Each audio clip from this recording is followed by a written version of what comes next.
Welcome to APA Style, Citing Sources, part of the Writing Center Research Series.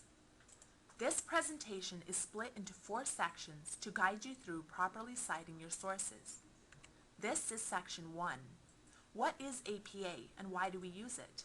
What does it mean to cite sources and why do we do that? Different professional communities use different style guides that include rules for documentation, organization, style, and formatting. The idea is that when everyone follows the same rules, papers presenting new research and ideas are easier to read and understand, so knowledge spreads more quickly and efficiently.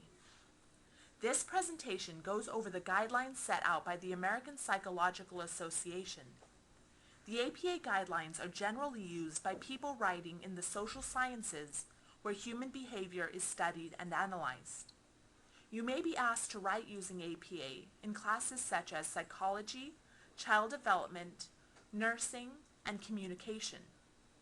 Always ask your teacher which style guide you are expected to use before you start the research process for your paper.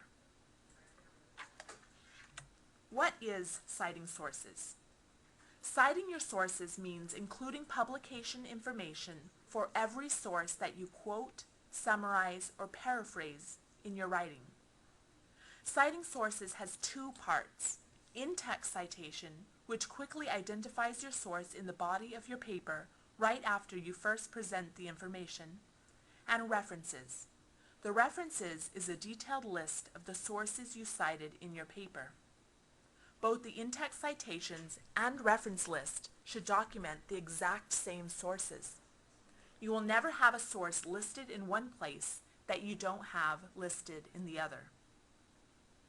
Sources can be anything that give you an idea that you wouldn't have had on your own. A few of the most common sources you may be asked to use are books and academic journal articles. Always ask your teacher what kinds of sources are appropriate for your assignment. Why do we cite sources? Source citation has several goals. Citation gives credit to an author or resource for original information and ideas that they worked hard to come up with and publish. Citing sources also helps your readers look up and read the sources you used. Citing sources helps you to avoid plagiarism. When you don't cite an idea you found, you tell the reader that you came up with it. So if you didn't come up with the idea or the information, you must say who did and give them credit for their work. Citation makes you more credible. Readers are more likely to trust what you say if you have other trustworthy, experienced voices backing you up. Citing sources also allows you to show who agrees and disagrees with what you're saying, and it positions you in the ongoing conversation of that field or discipline, which is often what academic writing is all about. So the big question, what do you need to cite? This is something you want to memorize. You must cite any information that you learned from another source. It's really that simple. But of course it's not.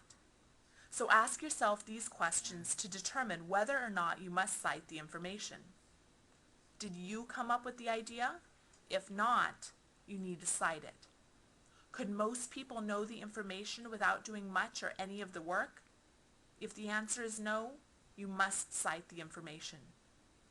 Did the idea influence your thinking or your writing of the paper in some way? If the answer is yes, then you must cite that information. It's a good thing to remember how important it is to keep track of where you find information as you find it. And here's why.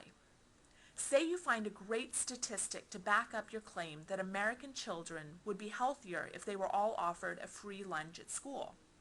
You include it in your paper and figure you'll cite it later. But later, you can't find the article where you found this statistic. If this happens, you must delete that information from your paper. Even though you really need that statistic to support your argument, you can only include information that you can cite. Otherwise, you're plagiarizing, meaning you're taking credit for someone else's work. There is an exception. Common knowledge, you do not have to cite. Common knowledge is information that almost anyone can know without doing special work to figure it out. An example is, code blue is a hospital code indicating that a patient needs immediate resuscitation. This is not information that you had to do work to find out or research. Basically, everyone can know that pretty easily. Another example is, President Barack Obama is the 44th President of the United States of America. This is common knowledge. If you're ever uncertain, though, whether something is common knowledge or not, your best bet is to go ahead and cite it. You can later ask your teacher, someone in the writing center, or a librarian, because citations are much easier to take out of your paper than they are to add in later. In review, you must cite all information you include in your paper that someone else did the work to find out or create. In short, if you didn't write it, you must cite it. The exception is common knowledge. But again, if you aren't certain, stay safe and cite it. Citing sources has two parts, in-text citation and a list of references. To learn how to format in-text citations, view sections 2 and 3. And to learn how to format a list of references, view chapter 4 in this series.